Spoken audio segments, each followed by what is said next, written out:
Right, back to the films, because this is Jamie Kelwick, our film reviewer, here every week to talk about the latest releases at the cinema. Let's talk about, is it Origin of Evil Ouija? Ouija, like at a Ouija board. Now, I work at a local college, and at the end of each term, I always ask my students what they want to go and see before the half-term break. And they could have picked anything this week, and they picked this, which I wasn't actually going to go and see, but I was very surprised. Now, this is a horror film, so it's really into, James is he loves this kind of thing, and he'll be running down to the. Are you talking about me here? Yeah, you love horror films, don't you, mate? Well, you know me, I'm never out the cinema. But this is actually a sequel, and I'll be honest, I've not actually seen the original. And as I say, my students really wanted to go and see it. This is set in 1965 Los Angeles. It's all about a widowed mother and her two daughters. And she's a fortune teller, but she actually, is a little bit of a scam artist as well. She actually makes these things up. And if you didn't know that, the Ouija board did actually used to be a board game. Going on from what we were talking about with the Colditz thing earlier on, it did actually used to be a board game, which actually just used to be sold all over the world. And it didn't have all these connotations that it does have now.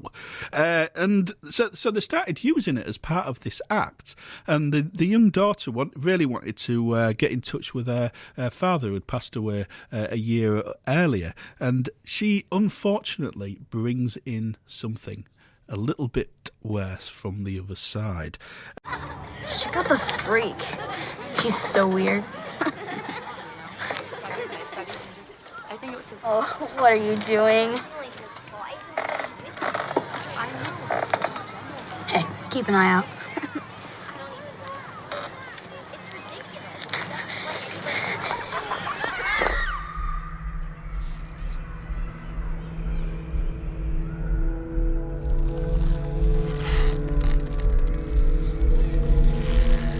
What are you doing? I'm not doing it. Stop it! Stop it, Jack!